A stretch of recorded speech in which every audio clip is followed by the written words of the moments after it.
Hello, ladies and gentlemen of Spotify and YouTube. I believe the last episode I forgot to upload it on Spotify. Content creation is not my cup of tea. Honestly, I don't drink any tea. I'm more of a espresso guy. I don't get why people ruin their coffee by adding more water and shit like that, you know? I like my coffee strong. Drink it quick, effective, no additional bullshit. This is gonna be, tough in the sense, because maybe I am not going to be able to give you all the answers that you are looking for, but I hope to provide some context. For me, it's very important that my integrity remains intact. Of course, I need to know exactly what needs to be kept secret and what needs to be kept, internal. Secret sounds like it's some malicious, some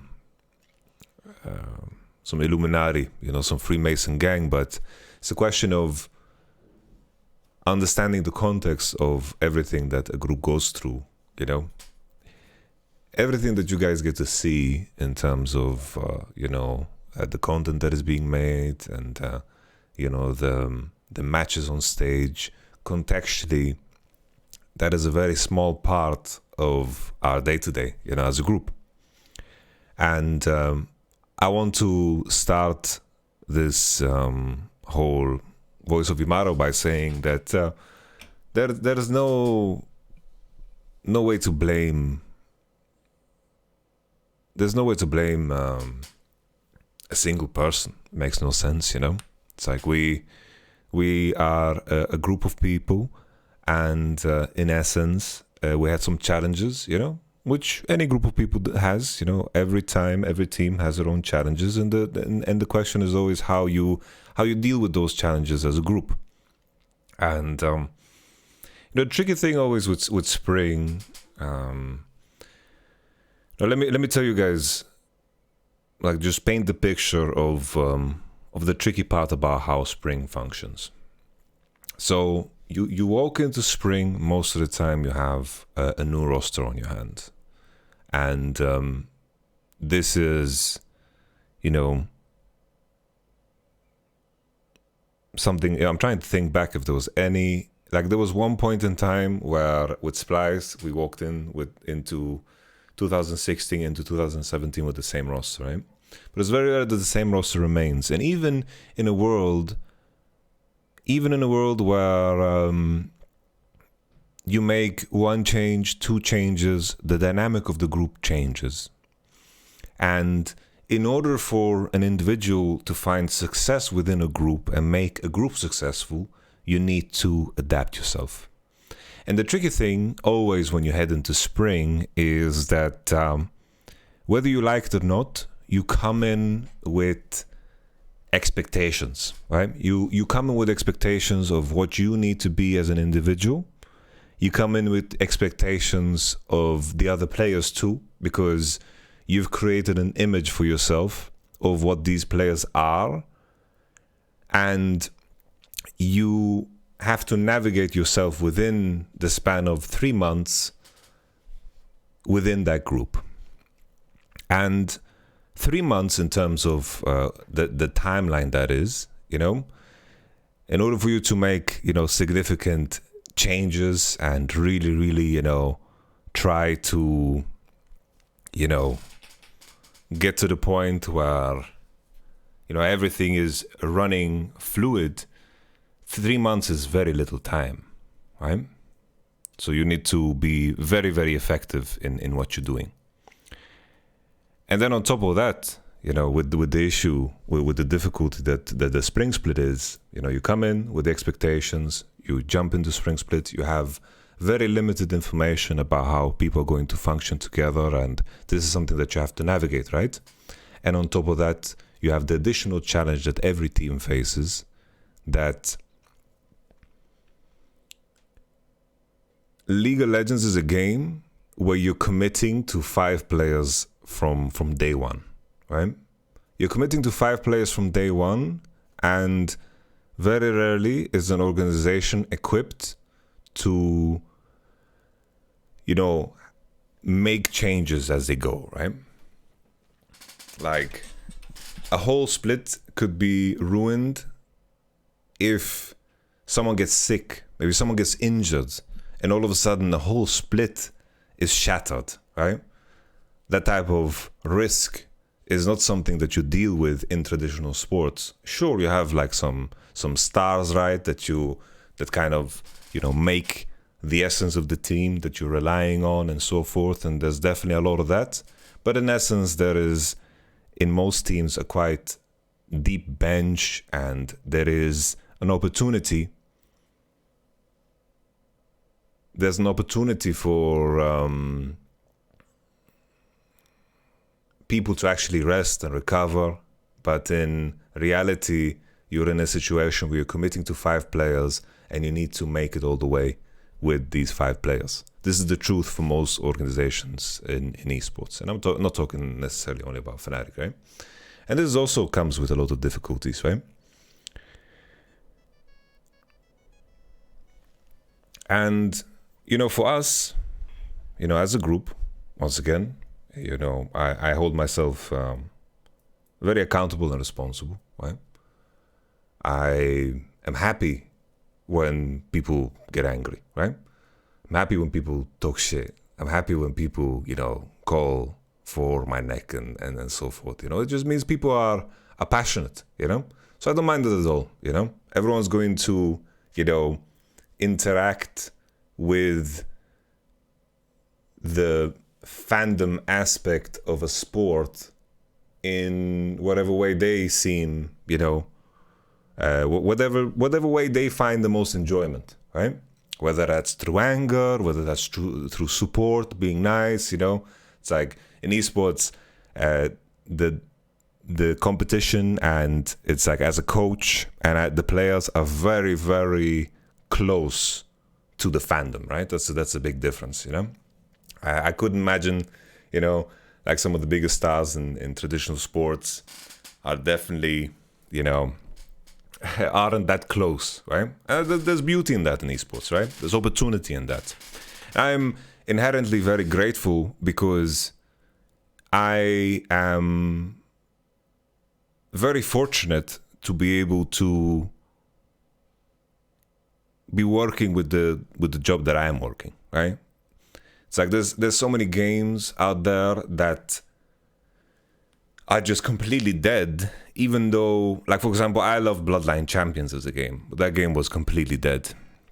Completely dead. Like, that game was completely awful. No one watched it, no one gave a shit about it, but I love that game, Bloodline Champions. I remember back in the day, Mebdi was actually a pro player in Bloodline Champions. I think he was a literal world champion in Bloodline Champions. But nevertheless, right? The fandom and the community is an essential part of the success of an enterprise that relies on the idea of entertainment, right? The only real value that we are providing is entertainment. So the community is essential.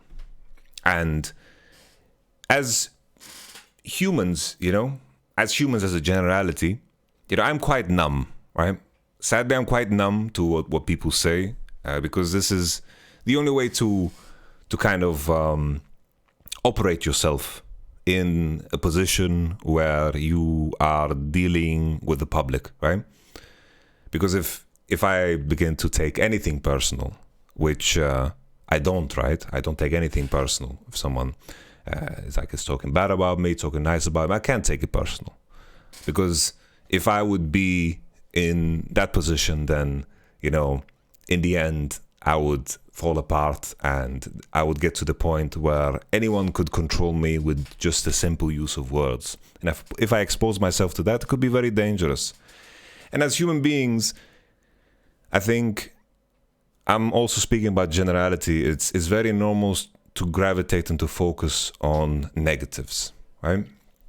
I know that genetically speaking, this was something that was relevant to our survival. And a lot of things are genetically wired wrong for us in the day that we live today, right? Social media, the way we have access to food and so forth. A lot of the instincts we have as humans aren't necessary anymore, right? I could imagine, like in the past, we've talked about it, you were curious about negative, so to speak, negative information that could be potentially dangerous to you because it was essential for your survival. Imagine you live in a village of 25 people, that negative information spreads fast and it could mean the difference between life and death, So, oh, my uncle ate this deadly mushroom. Watch out for this deadly mushroom. And then that information spreads and we had, this idea of being attracted to that information and paying attention to that information because it meant either survival or not. And the same way a lot of the algorithms have been developed in social media, there's a recognition in the pattern that people like to interact with things that rile them up. And that's why in a lot of cases, while the majority of fans are quite loving and caring to send good message, and I appreciate all of those fans, it's easy for someone to focus on the negative. Imagine you have a board, okay? You have a board, you have a wooden board, it's completely flat. Completely flat, you brush your hand on top of it, and it's completely smooth, and in essence, it is perfect, except for this little dent in it, right? Every time you cross your hand over that board, you're going to notice that dent in it. And all of the perfection is going to be, missed out on due to this one imperfection that your mind naturally focuses on, right? So I wanted to take this time to thank all the fans for the support, their good messages, I needed some time off to realign my thinking, and I think there was some frustration in the community. There was the Twilong and so forth, which, I think, us losing to G230 was kind of a tipping point where a lot of things seemed to come out, but in the end, my only focus is the competition part. And, for me, from a performance standpoint, of what I am proud of and what I have put my life work into, that week where we lost against Rogue and we lost against G2 on a personal level was quite shameful to me, quite embarrassing to me.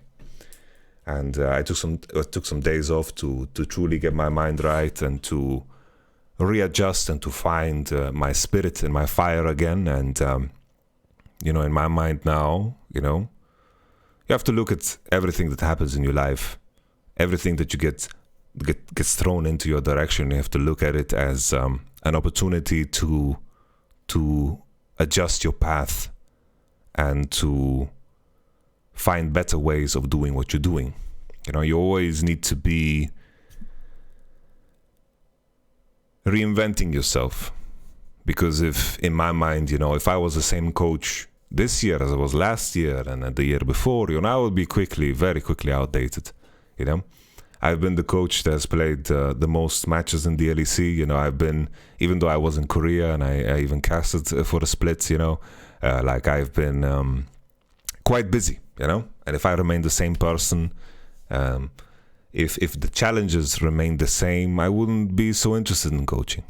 But the excitement of it is always, there's new challenges approaching, you're racing with other teams that are also, fighting with the same challenges. And this time around in spring, G2 managed to figure out those challenges better than us and Rogue.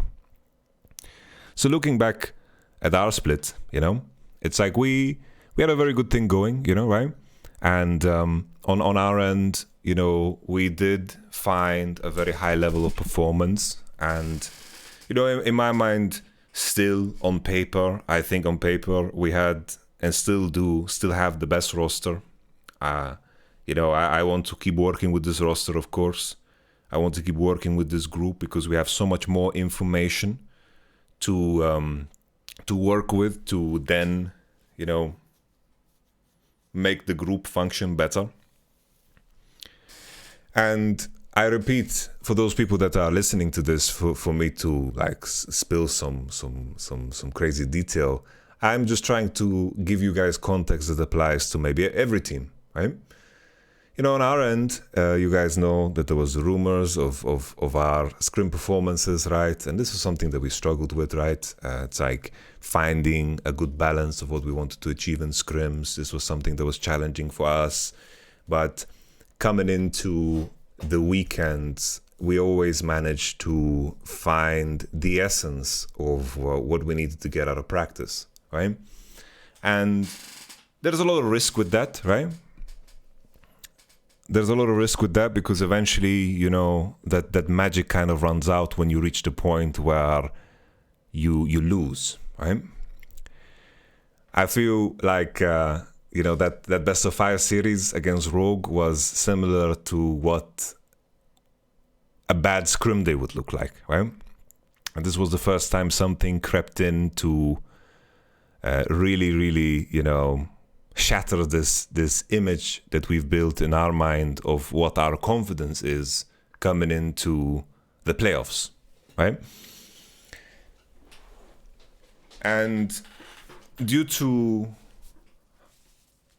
you know, our scrims and how fast we were improving as a group, that last week coming into the finals weekend, we couldn't get as much out of it as we needed to in order to be ready to beat both G2 and Rogue on the weekend.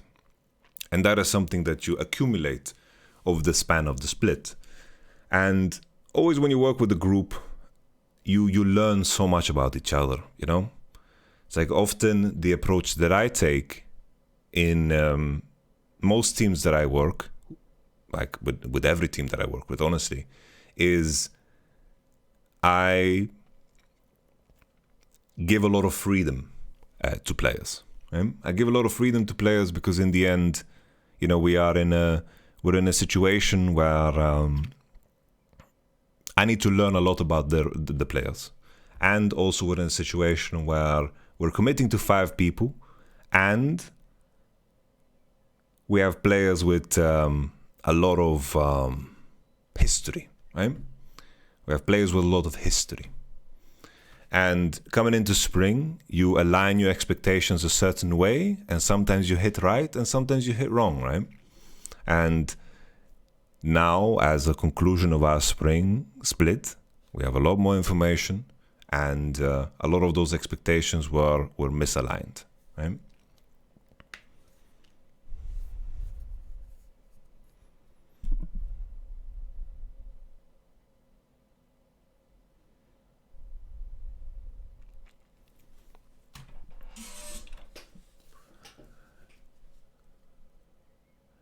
And I think it's very wrong to be in the mindset of looking for someone to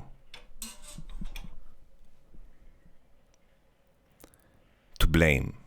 You know, sure, you can blame me. That's completely okay. But, you know, we are always, you know, what we show on stage is what the collective is, right? And when you're walking into a best of 5 and you're less certain about things, and we're all moving into that best of 5, hoping that a lot of the magic that we've managed to create throughout the split, that we can recreate it, you know, players tend to look individually worse in those moments, you know, because they try to overcompensate and they try to fix things that are not functioning within the game. And when you have to think about so many other aspects and you try to make things happen in the game, then you naturally look worse within the game, right? And that's what occurred for us.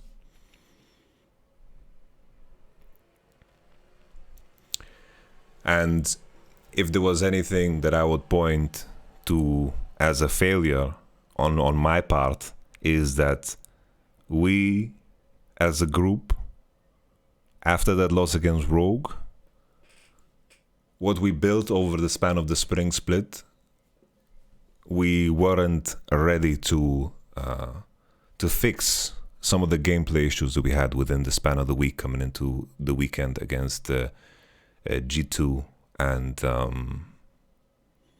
Rogue. I think you know, a lot of people are talking about the draft, and I understand why that becomes a focus point, because in the end, this is what people see.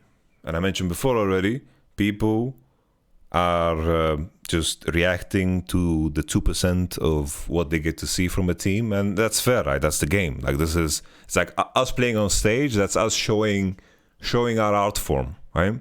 This is the museum of Fnatic, and this is us. And I think it's a bit, sure, there can be adjustments in draft that we can do better, right? But I think the community, generally speaking, is very quick to say that if a team loses, then it's because their draft is worse. And I can assure you that with where we were at gameplay-wise, which once again I hold myself very responsible for, right? This is completely on me. Where we were gameplay-wise, where we were not better than G2 and Rogue coming into that specific weekend. Yeah? In that specific weekend. And I say specifically that weekend because there were many weeks throughout the split where we were the best team in Europe, right? But that doesn't matter. It really doesn't matter. I don't say it because it matters. No. The only thing that fucking matters is how the fuck do you play when you're playing the last game of the fucking split, you know? That's the only thing that fucking matters. In that moment, we were not good enough. We were not strong enough. And the other teams were better. G2 and Rogue were better in that moment.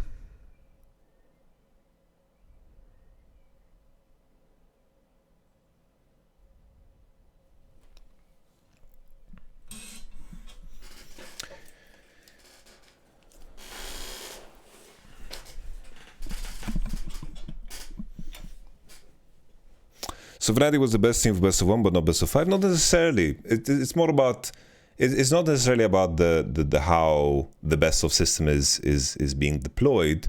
It's more about the form and the idea that you have achieved together as a group in order to figure out how you want to play together. You know, you figure out things that function, and then other teams are racing against you, and they figure out things that might throw, you know, wrenches into your cogwheels, and then you need to bounce back. You know, it's like a chase, right? It's like, let's say we're here, and then G2 figures something out, they jump up to here, and then we need to catch up, and then it's like a race, right? And then in a lot of cases you race against yourself. You need to always get better, right?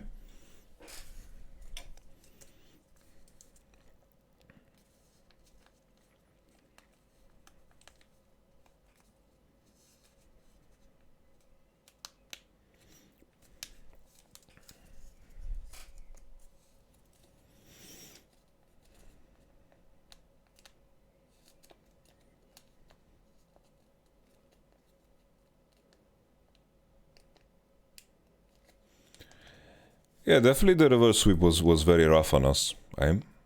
You have very little time to bounce back, and you race against teams that you know, come with momentum, right? It's like Rogue beat us, momentum. You feel good coming into that week of practice. G2 back-to-back 3-0s.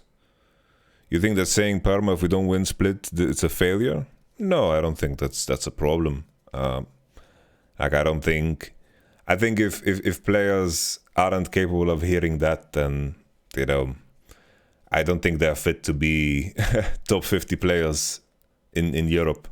Because remember, that's what they are, right?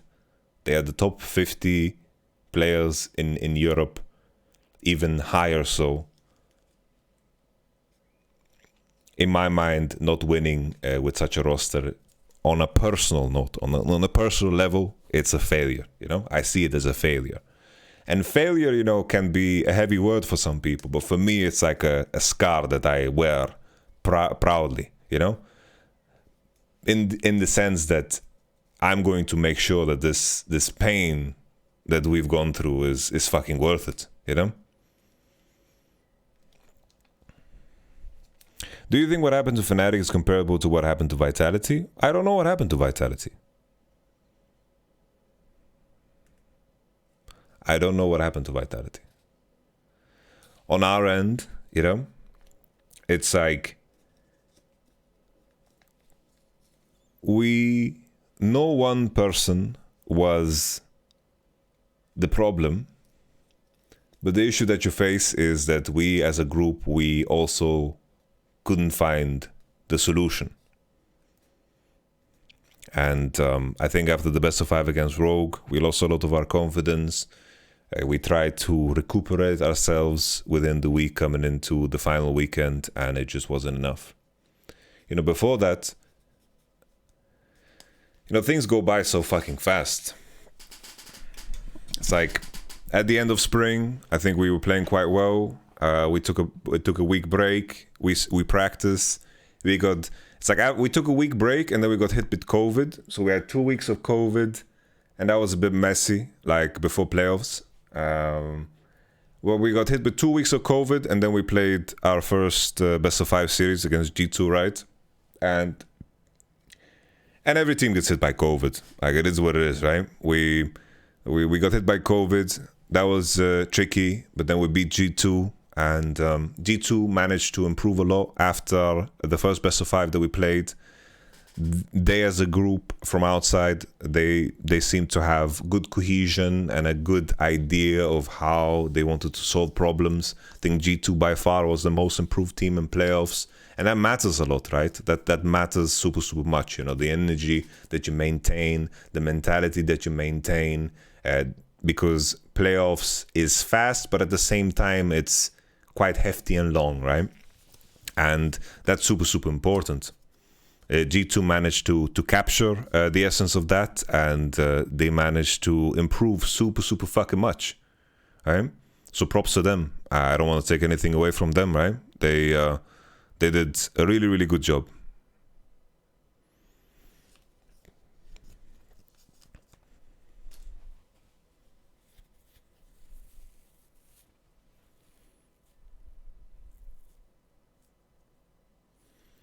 I think in the end, you know, we that final week where we, of course, lost very fucking badly. Our weaknesses throughout the split were very highlighted, and we didn't have enough time to solve them. You know,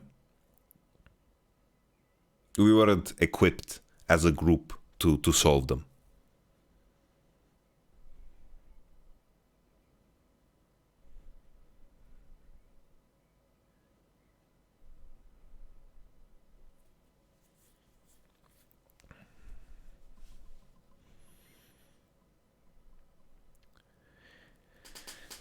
I've read a lot about how people are speculating that, you know, there's overconfidence and so forth. No, there isn't any of that, you know. It's like, I even saw that people like posting like upset solo queue count, but, you know, this man is playing so much fucking solo queue, but he's playing on accounts that are not known to people. And there's that, you know.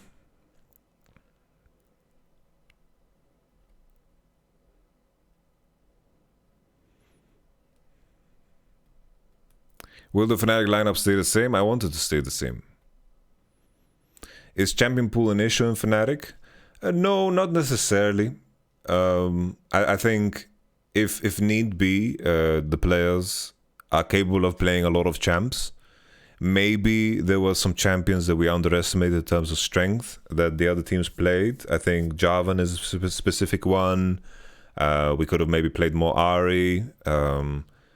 But these are not champs that the players are not capable of learning. It's just, you know, you build a view.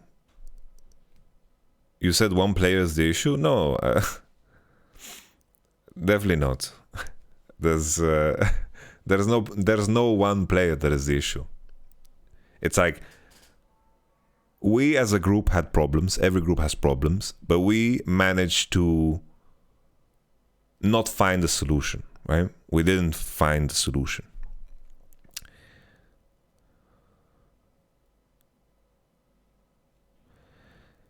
Lord Flab, let me see what you wrote.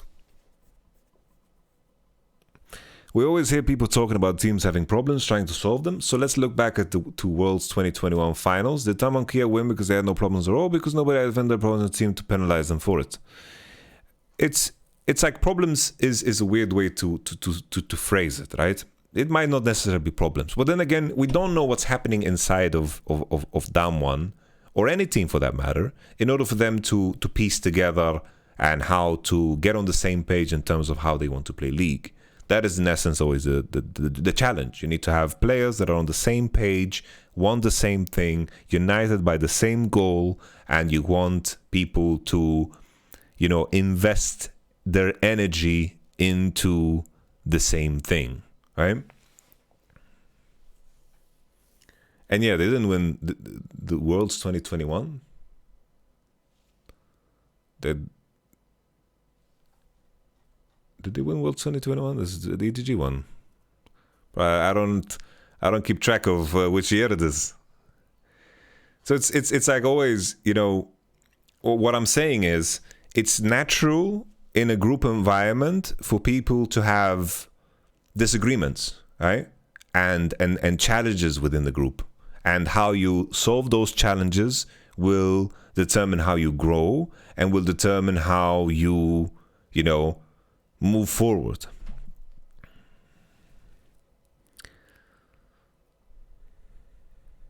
I don't know how Damwon functioned on the inside, but they managed to piece something together, you know, when they won the World Championship back in 2020. They managed to piece something together where they found the right balances to highlight their strengths and to hide their potential weaknesses, right?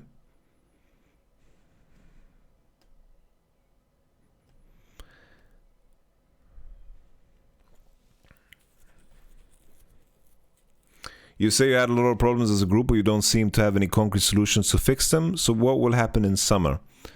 I didn't say we have a lot of problems as a group. Concrete solutions, you know, I still have a lot of time to think and reflect on it, right? It's like, you know, in the end,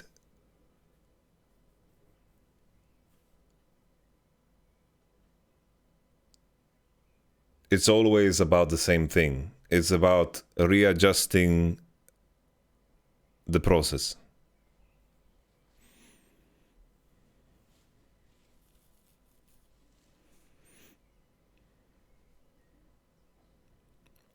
I think what Youngbuck said is kind of true. Fnatic mid-jungle is scary at the moment with players of caliber ROCCAT whom you really want to be that scary mid-jungle. Yeah, definitely. I think our mid-jungle, like how they work together, is something that needed to be improved on. That's for sure. I agree with that notion.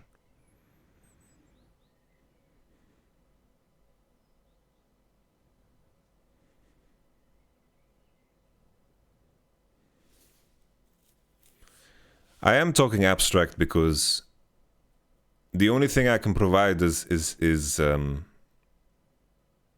context that doesn't divulge information that is going to come back to bite anyone, right? It's like in the end, there will be a conflict of interest if I am beginning to divulge all of the information of an entire split. It wouldn't be fair to anyone, you know? I know other people do, but I'm here to give you guys as much information as possible to maybe make you guys view things in a different light, right?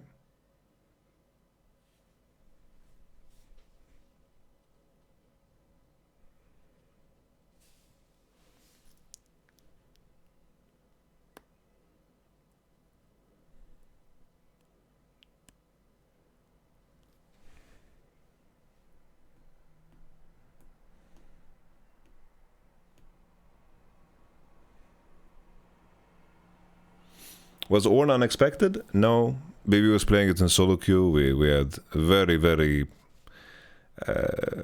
good information that he is going to play Ornn.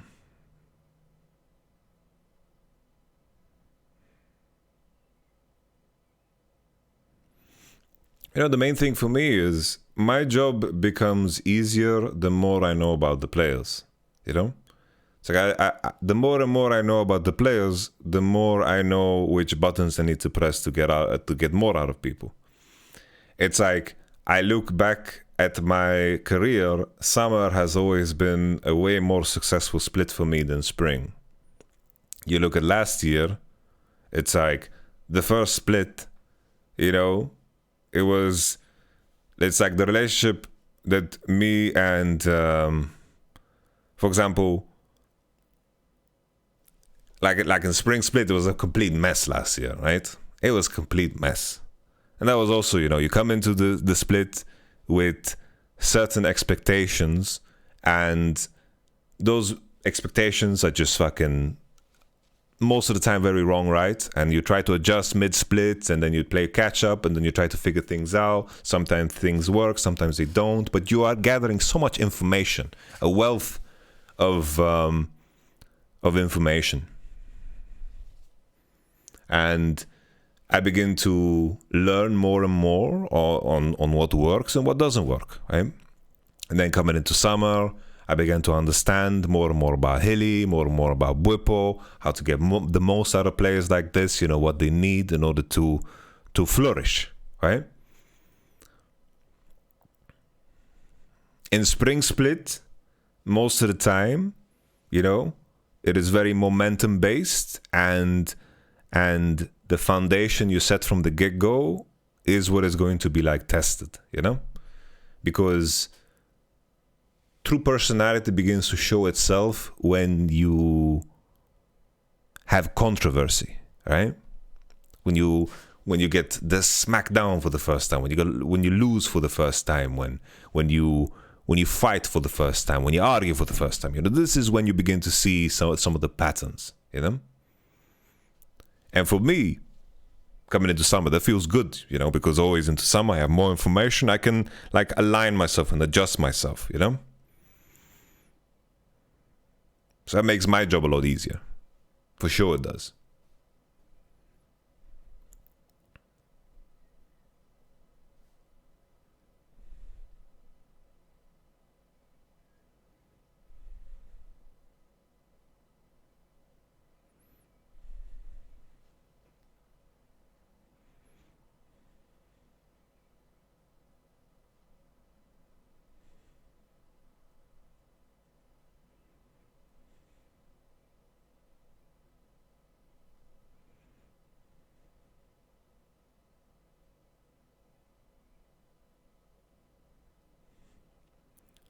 I am Palestinian, yes. Shining Help, thank you very much for your raid.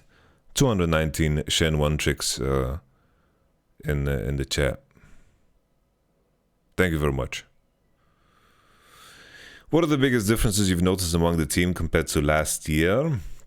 I think this is a group that is very hypercritical, that really, really,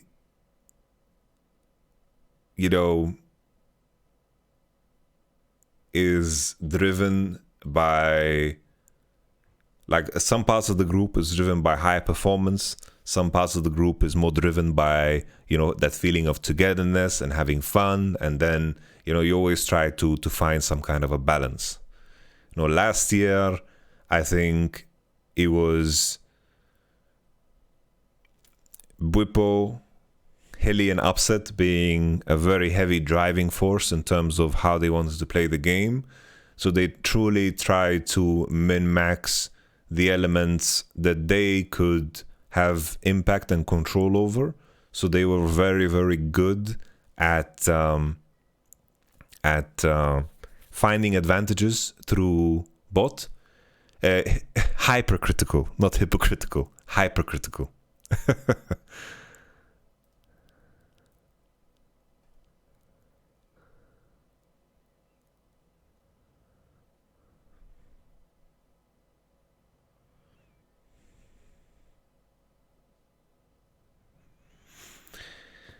Well, I knew that G2 was dangerous. In my mind, I thought that if somehow we're not going to win the split, I was fairly certain that G2 would be the team that would beat us. That's how I felt.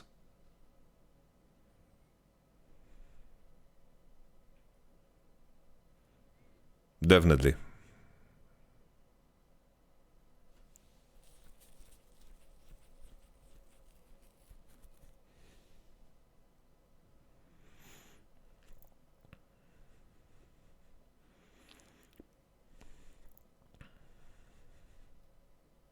Now, even though we lost to Rogue, right? In my mind, Rogue, I didn't see them as much of a threat. Because in my mind, I think, like, Malrang made them really fucking dangerous. But I think the rest of the roster had a certain way of playing, you know? And we definitely, like, collapsed pretty fucking hard in that best of 5 against Rogue. We couldn't find traction, and we tried to find comfort in what we knew. You know, a lot of people are talking about the TF, but, you know, you guys are gonna hate, but I still think TF is a good fucking champ. You know? I think TF is really fucking strong. And I know that people are gonna fucking hate to hear that, but, you know, 4 games, 4 losses is not gonna be, you know, enough for me to... It's not that big of a sample size, yeah? Like, there's a lot of thought that comes back, like, it comes to mind in regards to TF. Now, sure, you know, obviously, because we lost, right? Obviously, because we lost in that moment with TF, I can't say anything because we did, in fact, lose with TF, right? So I can't... Obviously, there could be a world where we picked something else, maybe banned Silas or did something different. Maybe the outcome would be different, but that's easy to say, right? That's very, very easy to say. Yambak talked about your TF being insane in scrims. Guys, a TF was fucking insane on stage 2. Come on. Our TF was nutty.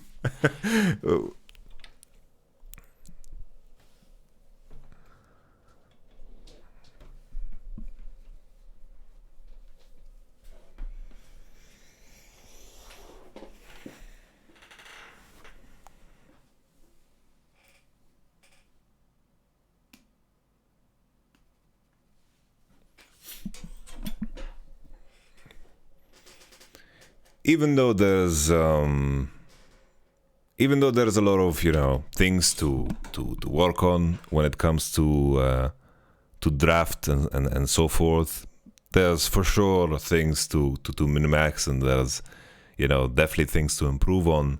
But in essence, you know, it's like the jungle meta and how everything was played, you know, it turned into a very gank heavy style. And this was something that, you know, like, basically, it's like G2 adopted the Malrang style, and Ivan was ready to do so too. I think when he played Volibear, he was absolutely smashing it.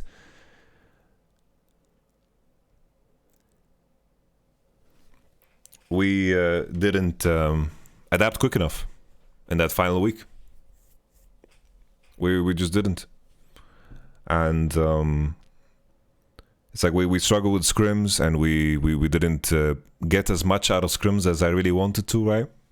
And you know, we managed to always piece it together coming into that weekend, but then after that best of 5 against Rogue, it was very tough for us to bounce back. Very tough for us to bounce back.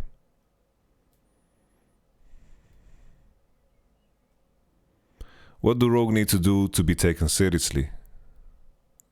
Everyone takes them serious. I don't know what makes you think that that they are not being taken serious. You know, at the end of the day, just because I think a team is better than Rogue, that doesn't mean I don't take them serious. It's like I take BDS serious, I take Astralis serious. This is not about taking anyone serious. I think you're just looking into words too heavily and finding meanings that you only have in your mind.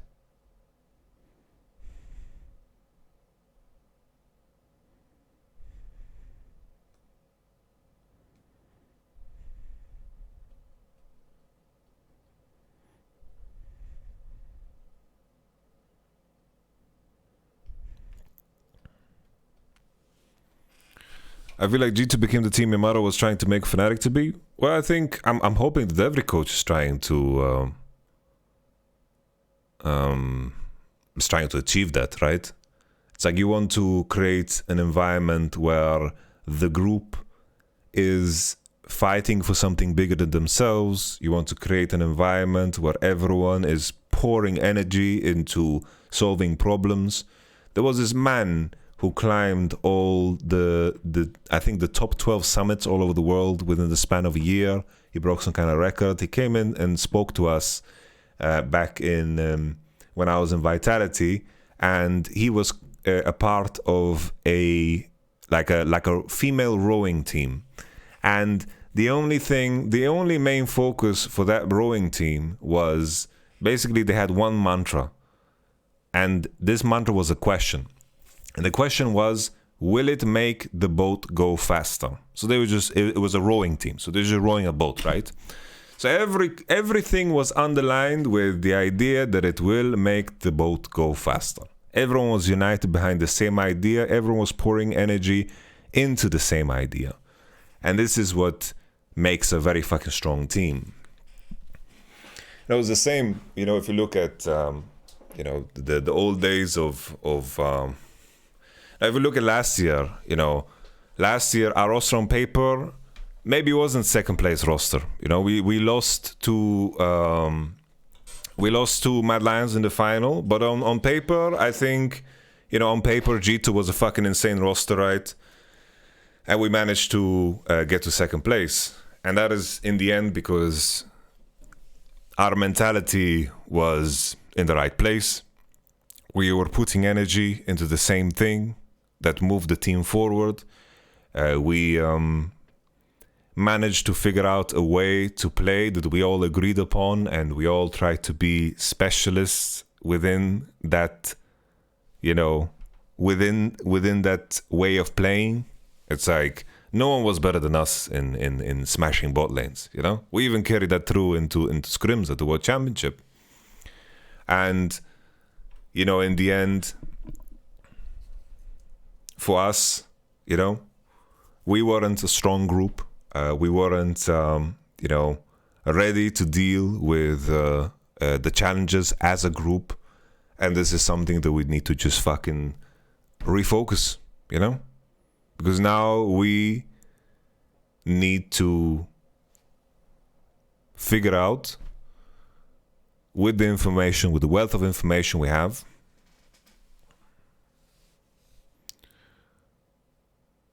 and just do better. But Jesus solved the problem after just one split and one again? No, well, keep in mind, it's like G2's roster this year has nothing to do with the roster of last year. Nothing to do with it. It's a completely new roster, new coaching staff, new everything. Even this year's roster with us, we have three new players. It's a completely different roster. It creates a completely different situation, completely different environment.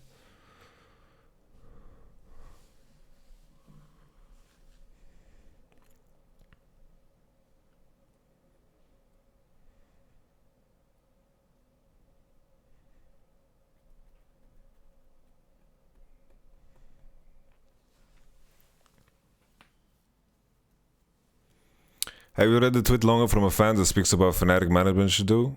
Like, I don't care about this. No offense, right?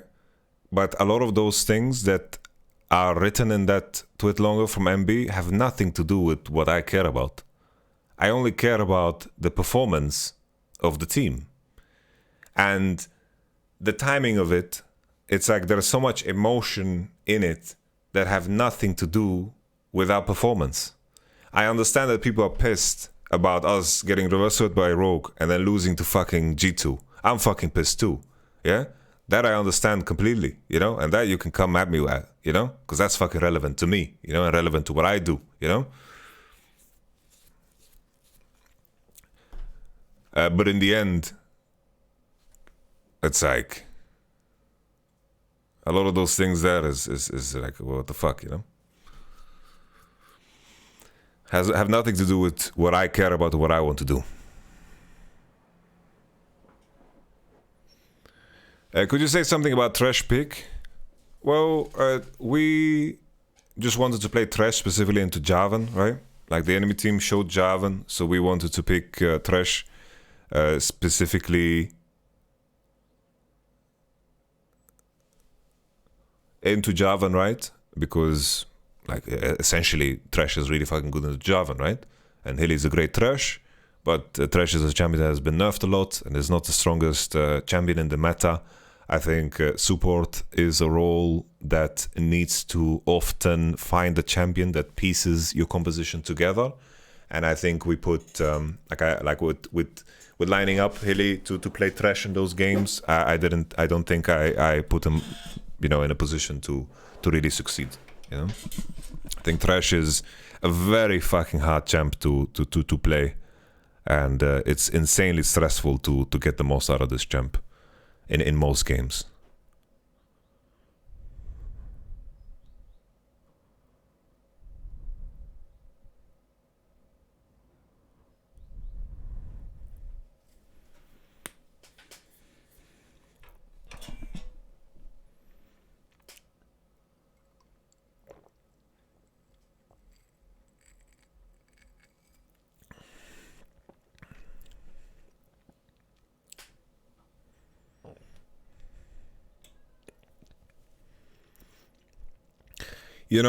God bless you, Wukong Mainko, because in the end, like, this is the information you're working with, right?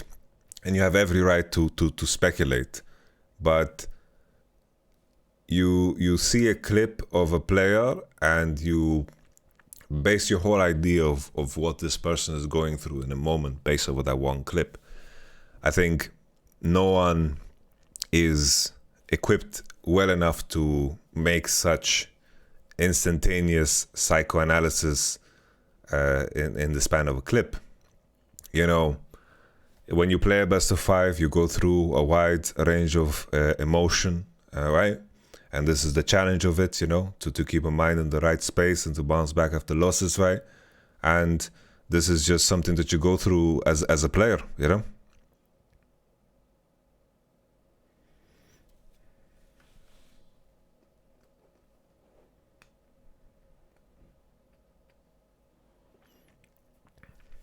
Would you say the gameplay in the split was too one-dimensional?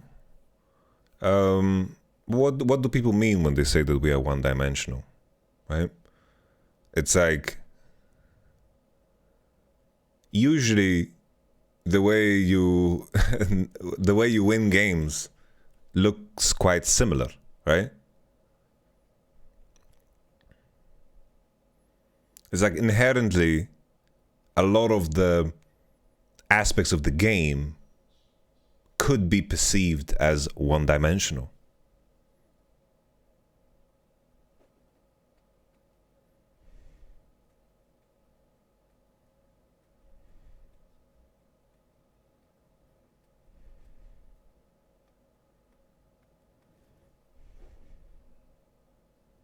Fnatic did not force me to dress less flamboyant.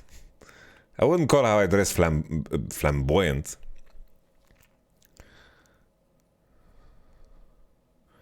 Is first strike chem tech the correct way for Jarvan? Isn't concrete with glaciers and better for him? Honestly, I would consider fucking going spellbook.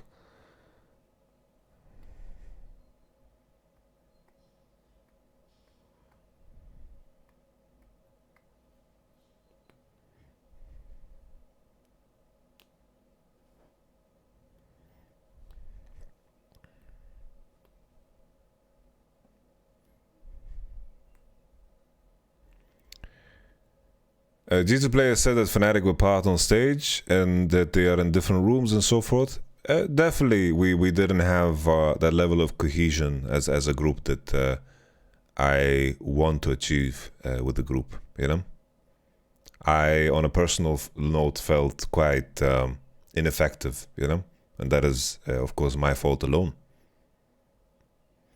It's like people are playing First Strike on Jarvan because they want inspiration, and then they want resolve in the second tree.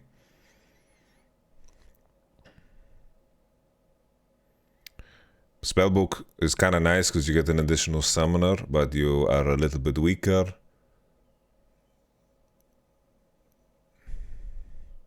Another inside boom and drama? No. It's like it isn't an inside boom, you know? It's just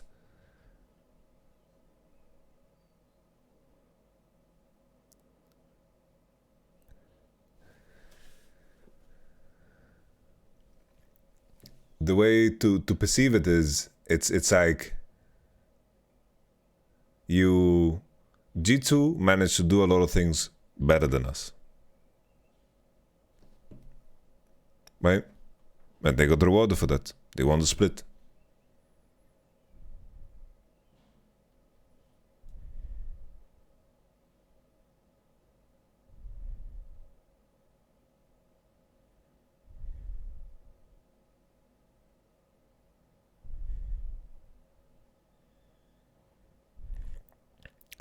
Because it's like, we didn't have a solution for the fact that they shut down our bot side. Well, that's the game, brother. It's like, when we played against G2, they controlled bot side river really fucking well. They had the whole Ornn plan. They played from mid into bot. They were much better than us at connecting with jungle support mid, and then they pressured into bot. And that's the game. That doesn't make us one-dimensional. They just played better in the style that we are apparently one-dimensional in. A lot of the games that are being played in that fashion, right? It's like if you look at the patterns that pro league games follow, most of the time it is indeed a lot of the action happens around bot side river, and then bot side river 7:30, 8 minute, transfer that pressure into rift, based over the reaction of the enemy and your own setup for the rift, you continue, right? You can play topside also too, right? But it always depends on what people pick. It's like, if we pick a champion and the enemy responds with a specific champ, it might change the plan of what we need to achieve and what we need to do.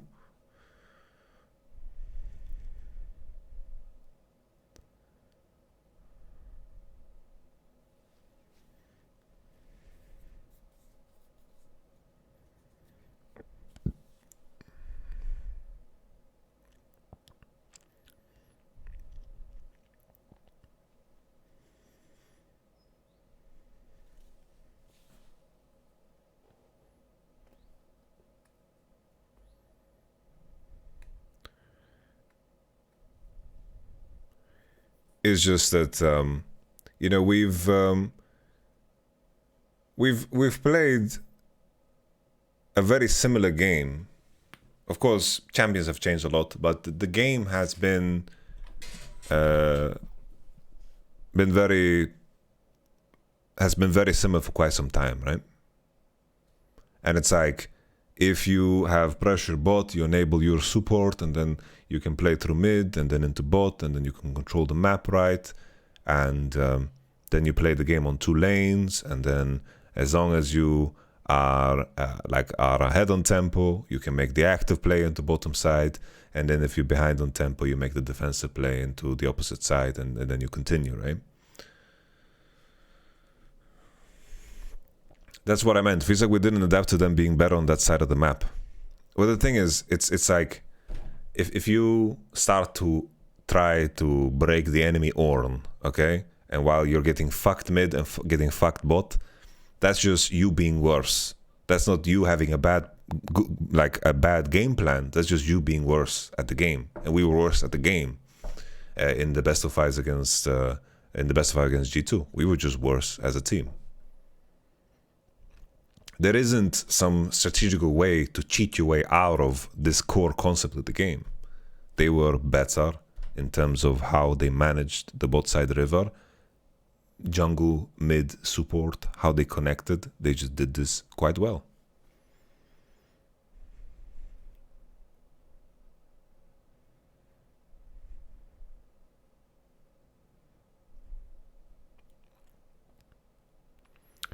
So the main things that G2 did well is they connected with mid jungle support very well, and they played very disciplined. So they really refrained themselves from giving up freebies in terms of the macro, and that's it. They played better as a team, and when you're in a situation where the enemy plays better as a team, you can't blame one individual. It's like, it's just not how the game works.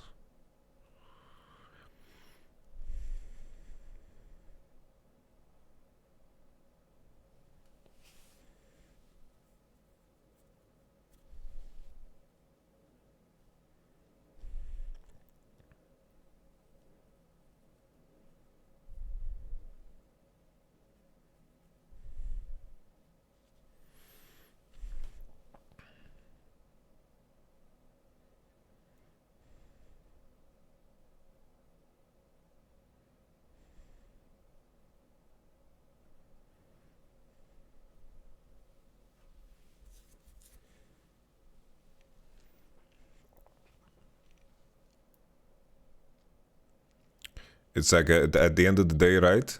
I repeat, guys. It's like throughout the split, we had many good moments. We had weaknesses throughout the splits that were very highlighted in the last weeks of the split, and that is of course very important because the last fucking matches of the split is what defines the split, right? And the way we lost is quite shameful and very disappointing. But we had a lot of moments where we were definitely the strongest team in Europe. Not that that fucking matters, but there were a lot of things that we did right. And coming into the final weeks of playoffs, our weaknesses became very heavy and it hurt our confidence. And then within the games, you try to find solutions to the problems and you try to overcompensate, and that makes people look individually worse too. And when your foundation gets shattered like that, it becomes very tough to bounce back. And ideally, I as a coach have created together with the players a foundation that is strong enough to deal with any fucking challenge, any fucking problem. But in this week, we weren't. And I blame myself for that. I take responsibility for that. And I will reflect on it and I will make sure to do a lot fucking better.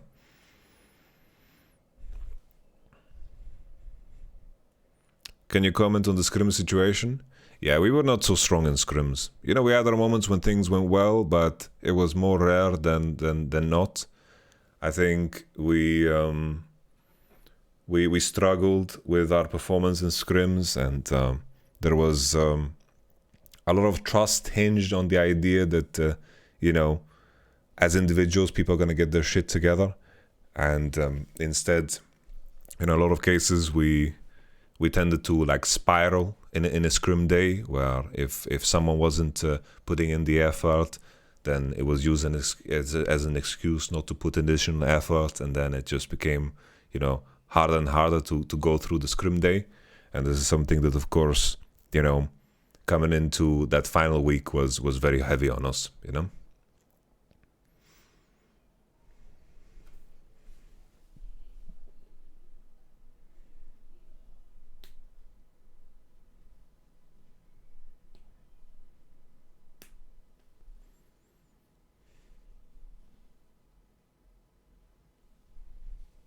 Was Perks right? With us playing bad in scrims? Well, to be fair, it's like, they were so big to talk about scrims, but yeah, it's like Selfmade is a scrim machine, He's just, Selfmade is very good at shitting on people that care maybe 5, 10, 15% less about the game. He's really, really good at abusing the shit out of people. Every scrim game, Selfmade is fucking 10-0,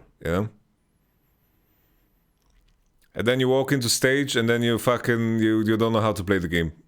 Because you only know how to win when your jungle is 10-0,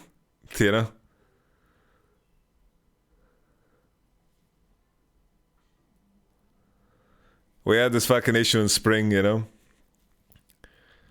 In spring, when I was working with Selfmade, Selfmade is not the problem, right? It's a silly thing. It's like when we were preparing for Schalke, right? And we're screaming. Selfmade is legit fucking breaking everyone's ankles. 10-0 every game. We go on stage, not 10-0. Fuck, man. Well, how do we play the game? We don't know how to play the game.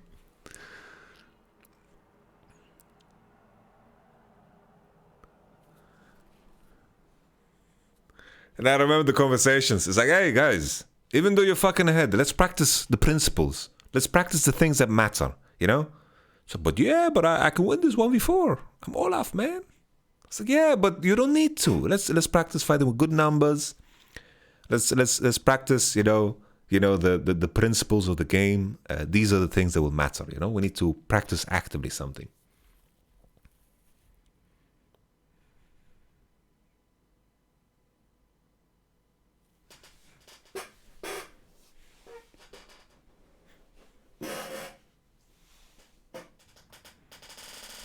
Nah, self-made is cool. I like self-made, you know?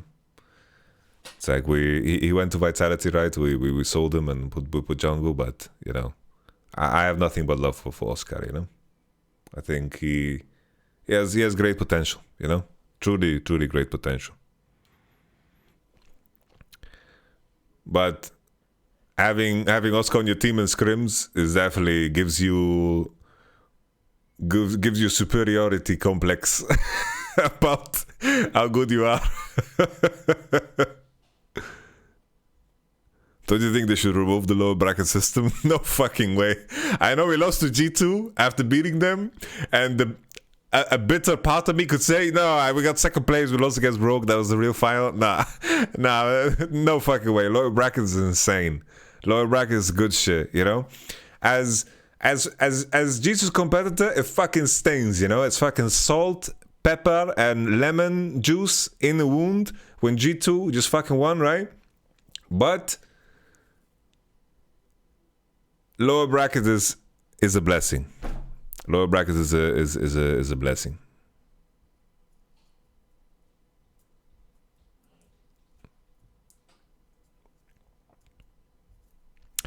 And I'm sorry, you know, guys, that I can't provide you guys with additional context, but this is just how the business works, you know? This is just how the business works, and this is how I keep my own integrity, you know? It's like, I have, you know, if I look back at my past career, you know, there's been so many moments where, you know, if things got out, you would view so many things in different lights. There would be low points of my life if they were thrown out there without the context, that I would look fucking terrible. That's why, you know, what happens in a team stays within a team, you know? And the main thing that I wanted to make sure that has been said is that in no fucking world does it make sense to blame one individual for what our, you know, final product was. We were not strong enough as a group. We weren't prepared for the challenges we faced, and we weren't prepared for these versions of G2 and Rogue, right? We weren't prepared, and we didn't deal with those things in those moments the right way. We didn't bounce back the right way, and G2 and Rogue were the better teams on those days. I want to give props to G2 for figuring the stuff out. You know, their run is definitely, you know, a great fucking run. You know, they were fucking trash, in my opinion, during the regular split, but they showed a lot of good things in scrims. That's why I thought in my mind that G2 would be our toughest competition, and it felt good to beat them, right? Felt very good to beat them in the first best of 5. They managed to recover really well, find their identity, find their ideas in draft, and they found ways to play together as a group. And they beat us. And that fucking stings, you know? But that's the fact of it. There's no fucking juicy drama. There's no nothing, you know? We can improve how we do our process in terms of how we're going to improve as a group. This is very essential. How our cohesiveness is in the day-to-day situations, how we tackle problems as a group, and how we funnel our energy into the same thing? Do you think you played well versus G2 the first time? Well, we played decent, I'd say. But G2 definitely didn't play that great, right? G2 definitely didn't play that great. We made those. There were some moments we made those games definitely harder than they needed to be. I'm not saying that best of 5 was perfect, but what mattered, right, is that we played better than G2 on that day, right?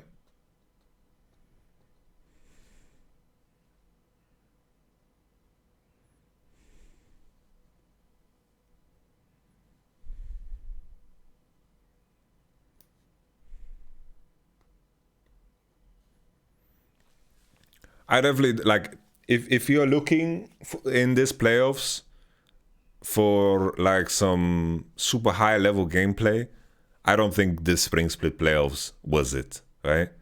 It's like if I look at how everyone played, I don't think it was like some wow, this League of Legends is what everyone's gonna fucking remember. No. That's not my point. Definitely not my point.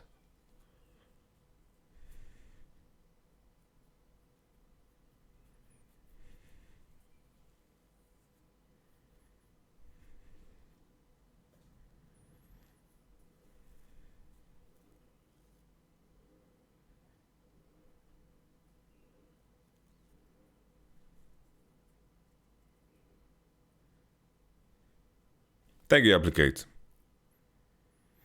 For me, it looks like Fnatic was the most affected team from the TP changes in the offseason. So this, once again, in the context of the whole run, there were moments in spring where I would say that we were the best team in the region, right? There were moments. So I don't think you can say just, oh, TP change. No, it's like TP change was nice. I like this TP change. Our bot lane can breathe. They don't get TP'd on. Yeah.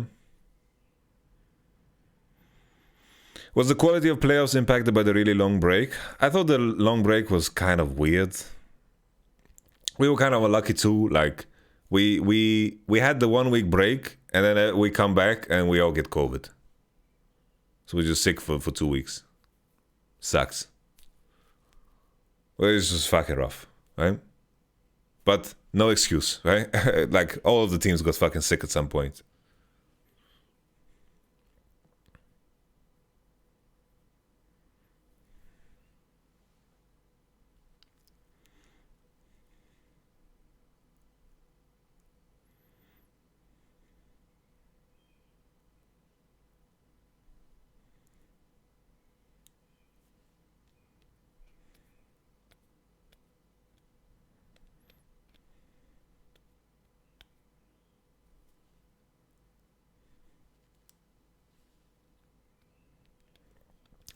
Do you personally believe Vitality will improve much towards summer if they stay with the same roster? Well, it depends. It's so hard to say from outside, you know? It's so hard to say from outside. It's very difficult to say from outside because I don't know. And what I do know are things that I can't share. So I don't even want to give my opinion on it. Because then friends of mine will know that I talked and whatever the fuck, No. This is too dangerous. Too dangerous, my friend.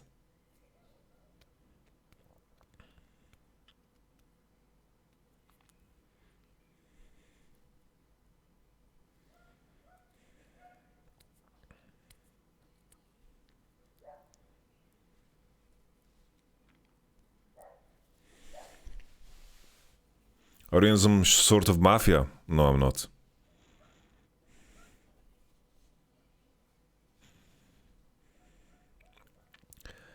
That's what makes those teams that are strong for a longer period of time so fucking impressive. There's very few of those, right? Very few teams are dominant for a very long amount of time because the challenges you face are always going to be very different because patches change, metas change, mentalities change, energy changes, effort changes, and you're relying on the same 5 players over and over again. That is a very difficult aspect of the game. Very difficult aspect of the game. That you are playing with the 5 same players over and over again. At any point in time, let's say I'm a player, right? And I'm a part of this fucking really successful team. I get hit by a car. Boom. Right? I get hit by a car. All of a sudden, the foundation of the team gets fucking shook, and you have to kind of start from scratch. You know, it's like, you know, anything can fucking happen. You know, let's say, you know, like this is just the tricky thing. It's like you have 5 players. You are committing to an idea, and you need to make sure that these 5 players align within those ideas, and nothing in life happens that is disruptive enough to shake that foundation and those ideas. That is the tricky thing about esports in a lot of cases, because you have 5 players only. You go into the World Championships, like every fucking team in the world has fucking substitutes out of their fucking ass, you know, when you look at traditional sports.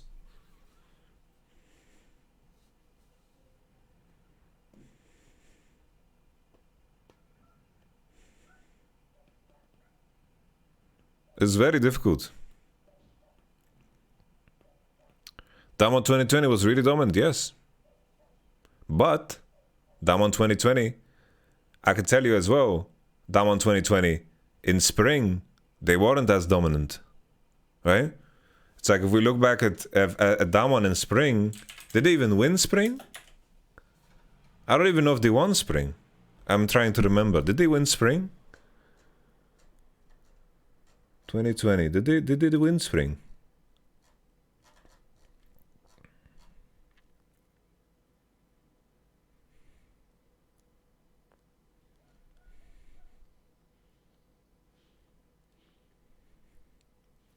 Look, they didn't win spring. So basically, 2020, right? You said that Damwon was really fucking dominant. But 2020, they were 5th place in the round robin, and then they lost to DRX, 4th place. Mid-season cup went 1-2, they got 6th place. Then they got LCK Summer 1st place, Summer Playoffs 1st place, and then they won Worlds. And then they won Kespa Cup too, right? So my point is, it's insanely fucking hard to be dominant for a very long time. And any team that has managed to do that, really fucking impressive, right?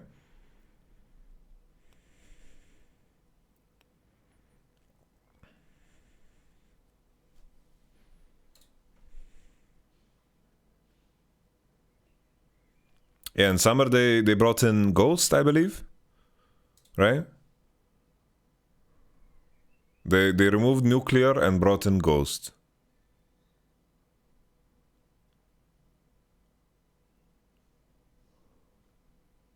You weren't there on Griffin or not? No, I was in Sandbox.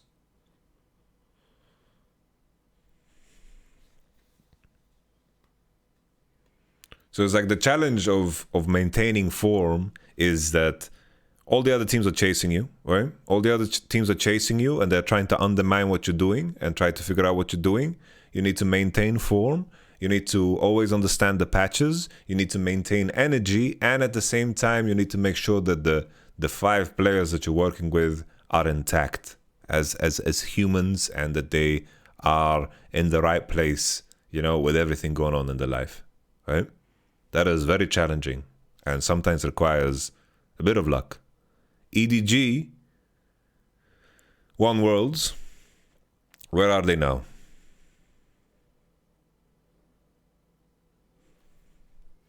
EDG won Worlds. Where are they now?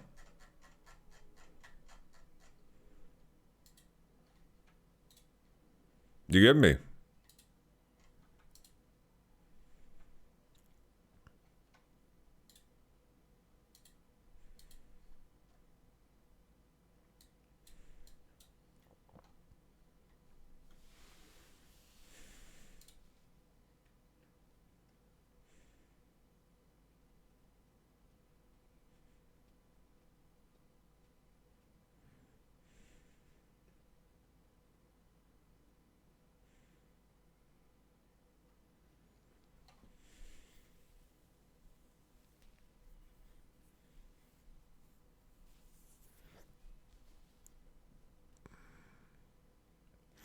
Do you think that traditional sports coaching would work in esports?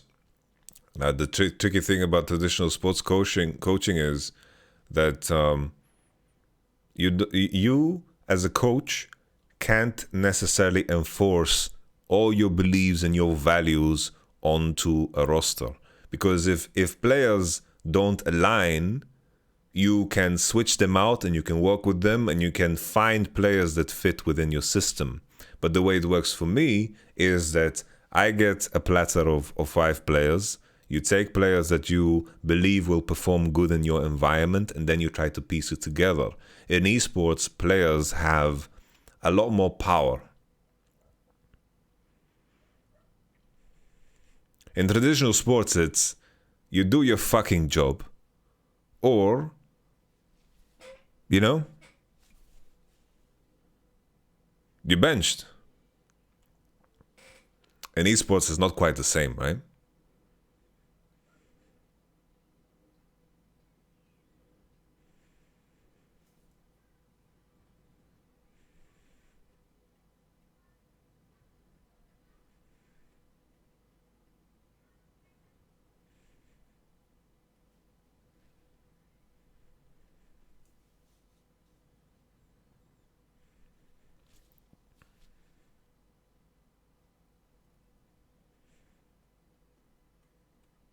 Do you regret anything from the split? Regret is tricky, It's like, if I went back in time, would I do a lot of things different? Yes. Yes, I would. But I think I could say that about almost anything,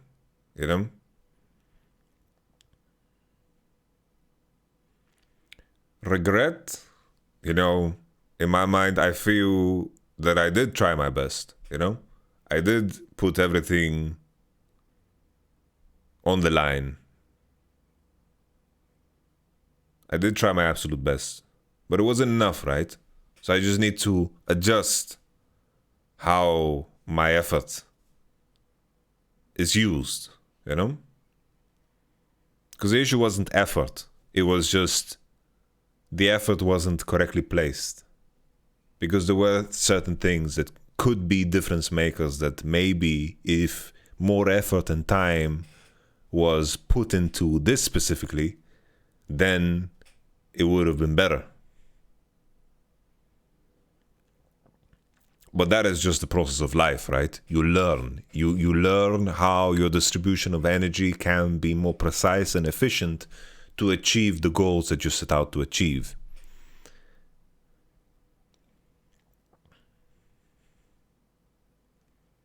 So regrets? No, I tried my absolute fucking best, right? My best will become better because I will look at what we went through and I will readjust, right? To make the execution more precise.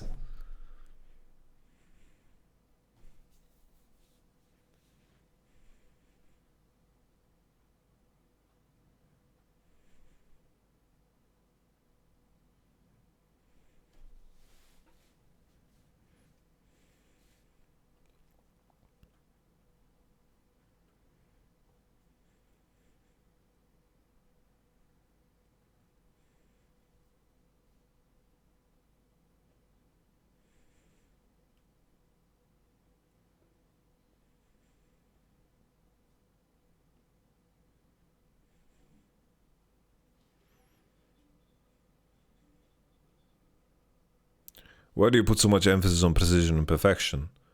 Because this is what you need to strive towards, right? I think always you need to strive to become the absolute fucking best in whatever you're doing, because otherwise you can't be honest with yourself. If you don't put your mind to something in a way where you want to achieve the absolute fucking best, you can't be honest with yourself about what your effort is. Too many times, like, I was trolling, I was tired. It's like you can line your pockets with as many fucking excuses as you want, if you don't aim as high as possible. Because only then, when you're actually trying your best, you can actually see what you're capable of and then improve on that. Fun is allowed, sure. You can have fun. I have fun doing that. Your apartment is a mess. I don't think it is.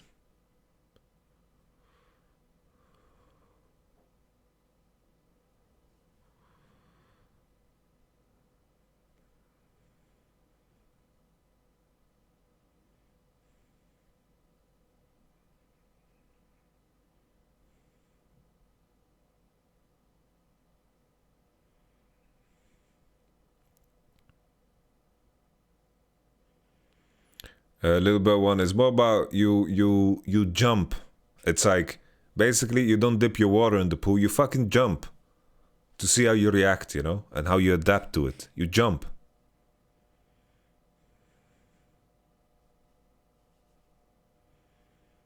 Yeah, I think that's the only way of living. But that's me, right? That's just how I am. I accept my mistakes and I accept me being wrong. Like I've been in League of Legends for 11, 12 years. I've been wrong many times. And I've learned from it. And that's why I'm here today, you know? I'm around today because I chose to learn from the things that I did wrong. And there's no shame in that. There's no shame in making mistakes, right? So if you look at the GOAT of the game, right? Fucking Faker, right? He comes back swinging. This split, they broke records. Didn't lose a single set. Incredible, right? He keeps coming back. Wins World 2013, loses regional finals 2014. Comes back 2015, wins Worlds again. You know? It wasn't dominance, and then like Faker disappeared. No, he came back. Resurrection, you know? Came back from the, you know, he figured out a way.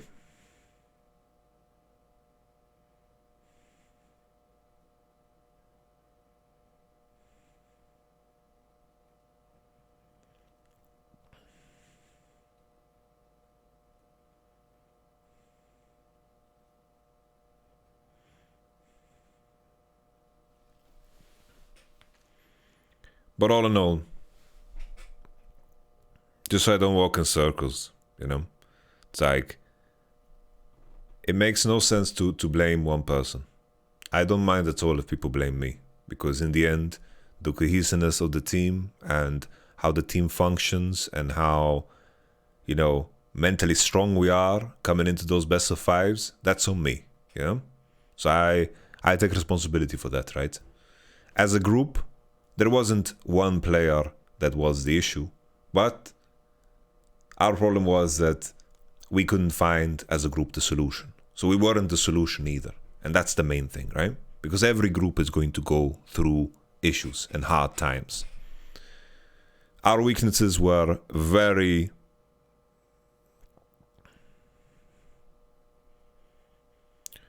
Our weaknesses, we had some, you know? We definitely had plenty of weaknesses in terms of how our process was and how we manage our day to day. You guys heard about the scrims and so forth, right?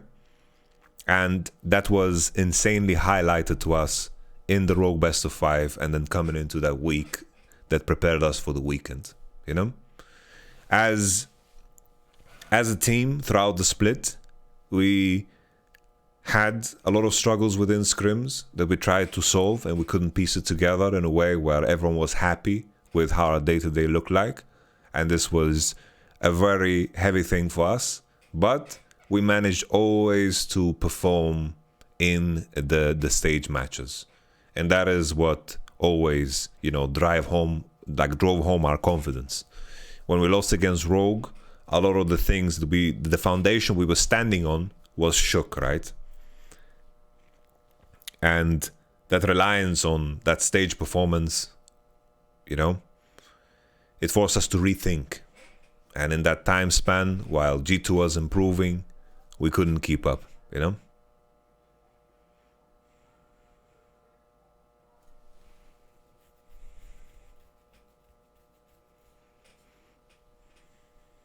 And that's it. G2 did a good job. I don't even know what people are arguing about in chat. Like, this is crazy. Yeah.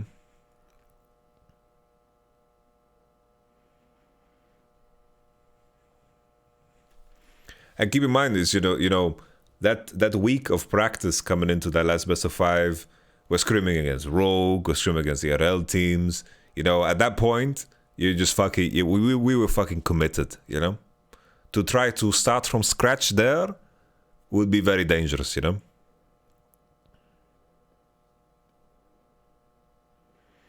We scrimmed against Fnatic TQ, we scrimmed against Istanbul Wildcats, and we scrimmed against Rogue. So it's fucking weird. You scrim against the team that you might like potentially play on the weekend, and then you scrim against Istanbul Wildcats, and these guys are just fucking picking. They are picking fucking Samira and Kalista, and it has nothing to do with the practice of the stage. And the games are fucking bloody as fuck. You know, it's crazy. You know. Fucking Holy Phoenix, fucking level 1 flashing on our bot lane. Played against TQ and they just came off of their well-deserved vacation, you know. But these are challenges that you have to face, you know. The other teams had the same challenges and they just dealt with them better. We weren't as well prepared as the other teams, and that's it, you know. Is it your plan to have a podcast with Pete? I'm not sure, honestly. It's hard to find time. It's very difficult to find time. Who are you rooting for in MSI? Well, no one really. Like, fuck all of these teams. I want to fucking beat them all. I'm fucking pissed that I don't go to MSI. Like, I'm going to put my head down and fucking become a monk, you know? Because it's like this fucking shame I feel over these fucking losses is insane, you know? It's like the first days after that fucking loss, I was so fucking pissed off.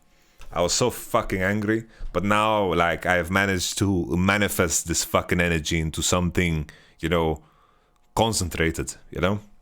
I want to break the legs of G2, you know? It's like fucking the first time we beat them and we kicked them out of Worlds where Wunder was fucking there, you know? That felt fucking good. We're gonna fucking redo that. I fucking want it so badly, you know? Props to fucking G2. They did something fucking great this split, but that just fucking makes me, you know, I'm a fucking rabid dog. I'm gonna fucking come after you. Summer is where I fucking pop off, you know? Summer is my split. In Vitality, you know, in fucking spring. In Vitality in spring, we lost our 3rd place match against fucking Splice, Niski and his fucking snake Casio. 3-2, we lost against them. Boom. We went back into summer, won that 3rd place match against fucking Misfits, and Jizuki came with a vengeance and a fury. We had a lot of fucking information that we worked with in spring, came into summer, readjusted, boom. Hit the bullets. Unfortunately, right, we lost against Fnatic. Actually, in fucking summer, we lost against Schalke. Fucking upset. Nevertheless, summer was fucking good. We went to the World Championship. The more and more time we had to gel together and to reflect and to gain information, the better we fucking were. In Splice, our first year, spring split, relegation. We were 9th place, I believe. Maybe 8th. I think 9th place we were. Relegation. We needed to re-qualify, okay? Summer split, 2nd place, baby. We went to Worlds once again. Boom. For me, the more information I have and the more fucking people piss me off in spring, the better I fucking become coming into summer. I have a great fucking roster, and I fucking meant it when I said, with this roster, we are supposed to fucking win. I am supposed to fucking win. I need titles, and I'm going to fucking make sure that it fucking happens. And I said it was supposed to be happening in spring, right? It didn't happen. You can fucking hold me accountable for that. But as long as I have this fucking job, I'm going to fucking gun for the first positions. And that's it.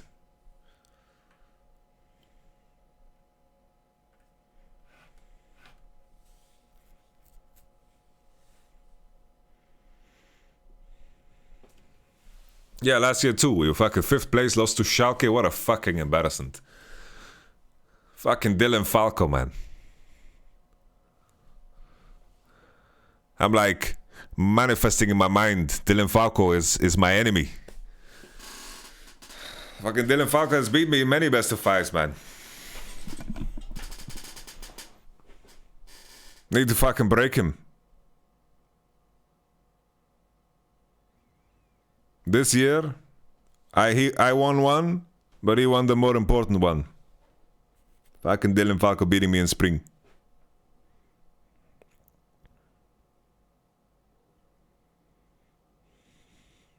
It was Giotto. Giotto's in fucking North America. Fuck him. I'm taking it personal. Fucking Dylan. He said on the podcast that the teams will make worlds and somehow G2 Rogue and Vitality. God bless him. Fucking, I will see him at worlds.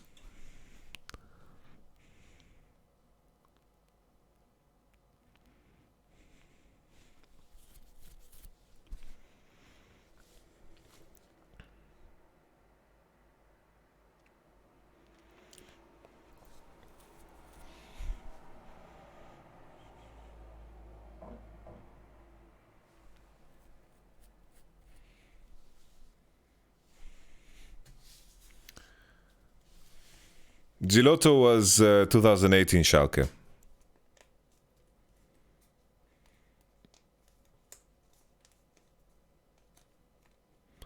What it was about Wunder telling that there was a lot of stress? That's a stressful job, my friend. It's a stressful job. You have players wanting to move the team in a different direction, and then it doesn't work, and there's a lot of frustration with that, and when that frustration occurs, it becomes stressful to scrim, and it's just the challenge of the game, you know?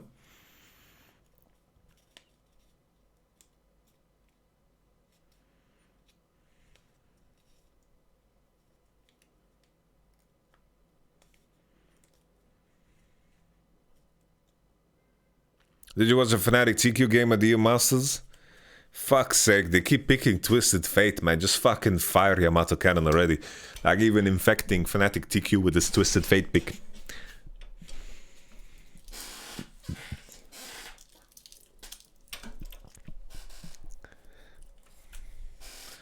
Fucking all YamatoCannon does for the last 2 years is just pick TF. And in 2021, no one figured it out until the finals. Nisqy got to play TF over and over again, and then this year they nerfed TF, man. What do I do now? I don't know what to do.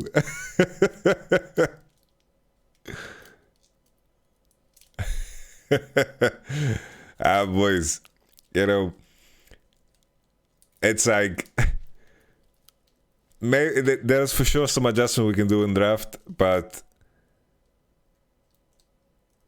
guys, G2 was just the better team on the day. It has nothing to do with just TF.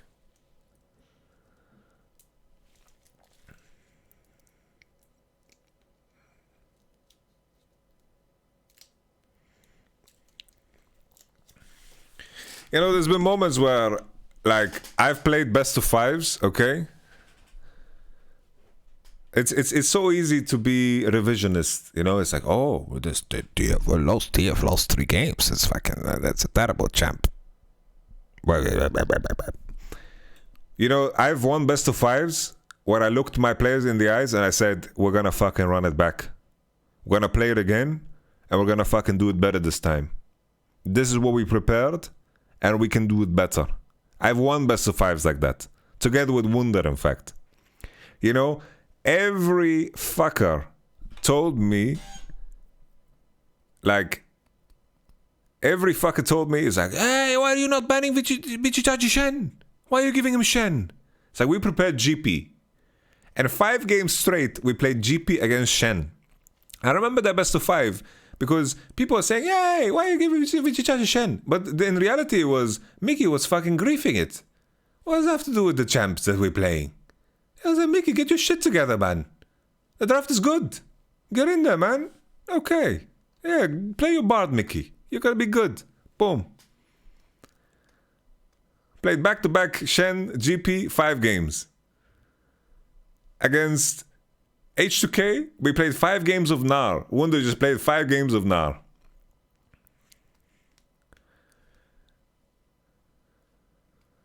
Yeah, if a draft wins, it's good. If a draft loses, it's bad. Guys, even in this split, there were games where where after the game, I'm like, yo boys, this draft was fucking trash. I need to rethink a little bit what we're doing. My bad. And then it's like, the fans is, oh, Yamato, this draft is so good, man.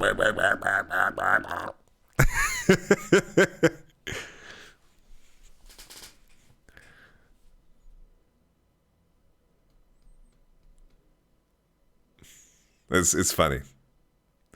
But I don't judge the fans for it.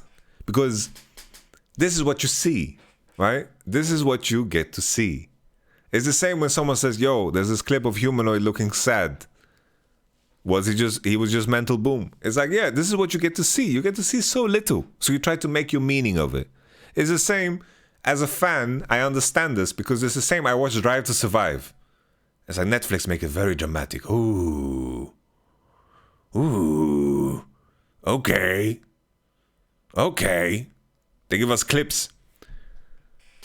They give us clips. You watch like Drive to Survive, like it's fucking 8 episodes or whatever the fuck it is. You watch it in the span of 6 hours, and then they've mushed together a whole year of time into 6 hours.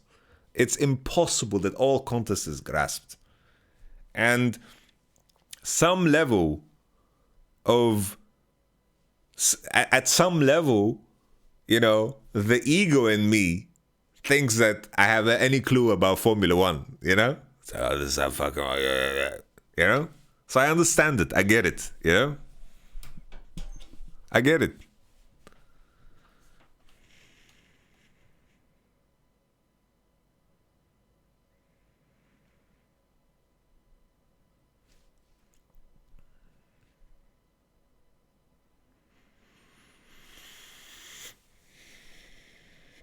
I think it's very difficult to put percentages on draft. It's like, think of it like this, right? If you eat healthy, I don't think a team is going to win worlds off of eating healthy, right? If you eat healthy, you eat whole foods, you eat during good hours, you keep yourself healthy in terms of what you eat. That can be a bonus, but on the flip side, if you eat like shit, that can definitely like lose your whole split. Like if you just fucking eat burgers, perma-eat burgers, just fucking eat Snickers all the fucking time, and your diet is complete shit, and it's like you're gonna die within 3 years. That's definitely something that can like really fuck you up, right? So it's more about, you know, draft puts you in a position to be very competitive, right? Right? But it isn't the most essential thing. It's like having great draft is in essence similar to the level of eating healthy. It's like the opposite of eating unhealthy is so fucking negative, but eating healthy is not gonna make you the fucking best player ever, right? But eating like shit for sure is going to impact you really fucking bad. So do you guys get the analogy that I'm trying to piece together here? Right?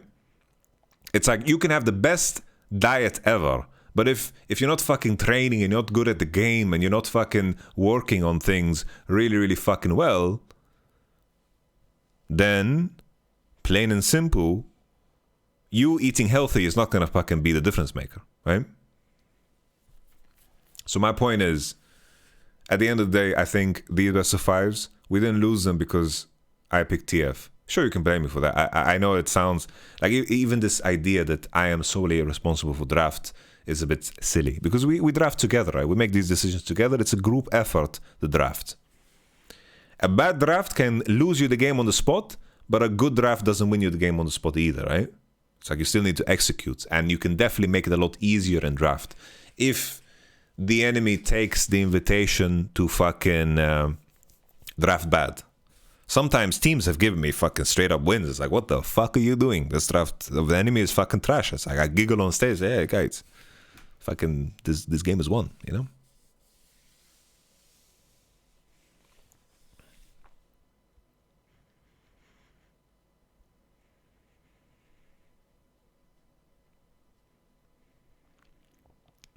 And of course, this is a very silly analogy. It's a lot deeper than that.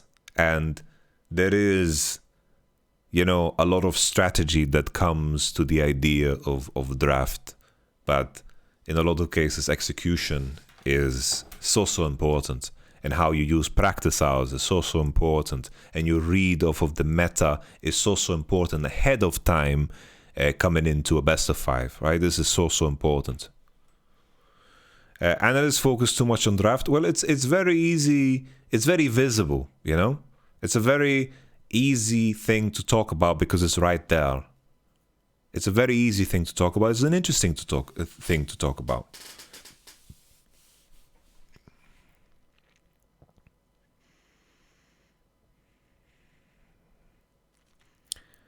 T1 could win with a bad draft versus Astralis, probably. Yeah, probably. Yeah.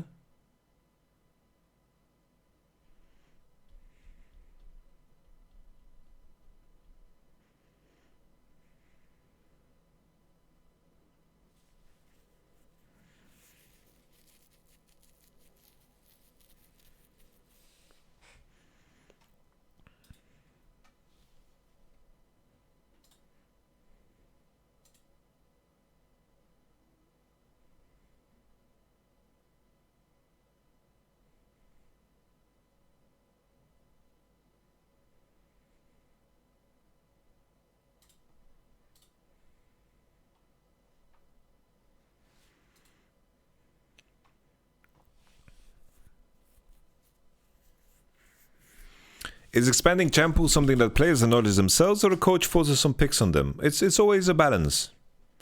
You know, this idea of forcing something onto someone, it's not really a thing.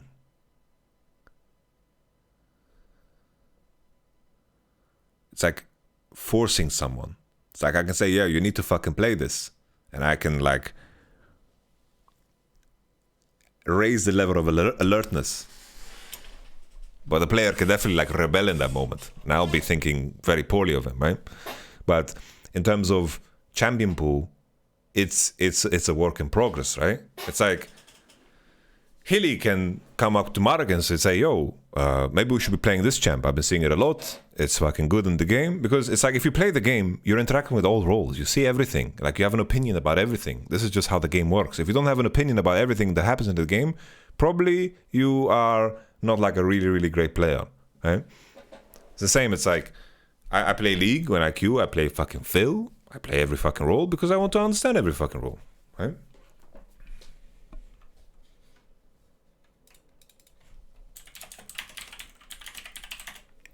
But yeah, I don't know if this helped you or even confused you. How do you handle players not wanting to pick what you want in draft? It's like, obviously, the most important thing coming into the game is that players feel good about playing the game. It's like, I'm not going to fucking argue with the player when decisions are being made real time.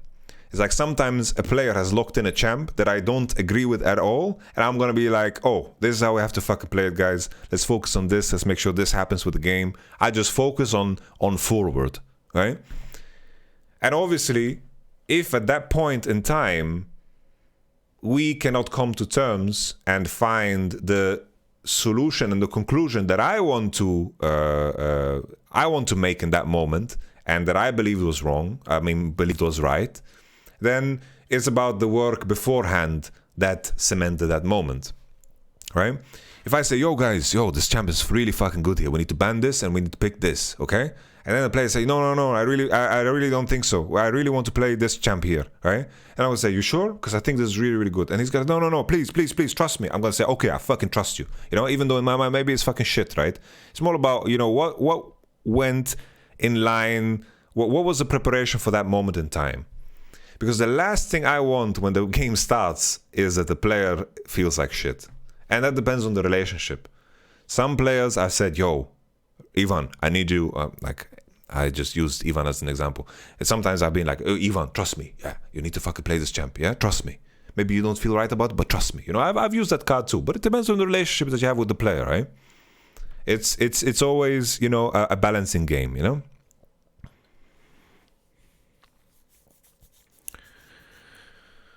I think G2 had great momentum. I think they had very strong mental in the games. I think they had they were very quick to bounce back in terms of what the game plan was, even in moments where things, they made a couple of mistakes. I think that's really powerful.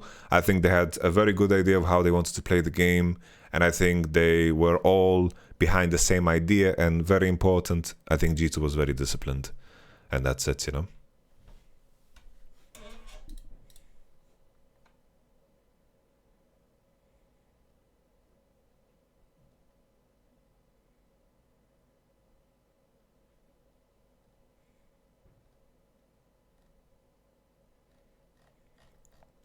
Okay. Well, I think that concludes the episode of The Voice of Yamato, guys. I appreciate all of you that showed up. Ellis said himself that he would never cripple players' confidence when it comes to drafting, but he would rather slowly introduce pick that he considers the best. Yeah, well, that makes sense, right?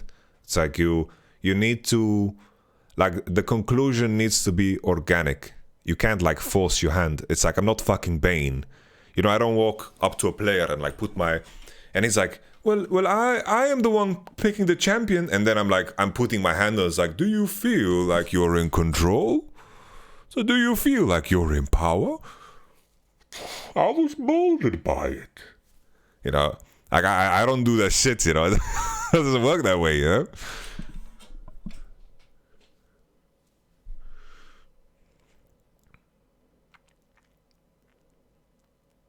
Even that moment, you know, I know that the Vayne pick thing is so fucking legendary, but Vayne was fucking troll. like Corki was pretty fucking decent, you know.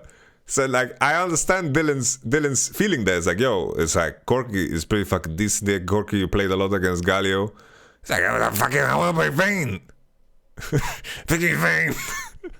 And then almost he's fucking Sulu loses the game. He's fucking behind early and so forth. And then, you know, Hansama just fucking W's in and just gets eaten to the wall, you know, and dies. And then it's like, hey! Then he did this. 12 million views.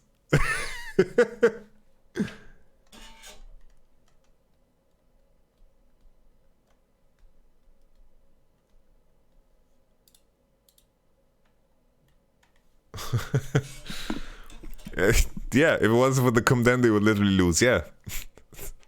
And it's like, sure, you can say the Condemn was gorgeous, but the Tristana just went completely ballistic. I think Hansama in that moment's like, holy shit, I'm gonna beat Fnatic, baby. And then he just died. Anyhow, thank you so much for coming. I hope I provided some insights. I don't know how to timestamp this shit. I wish you all the best. An additional thing I wanted to bring up, but I think we can leave that for another episode. I'll catch you guys on the flippity flop. Bye bye.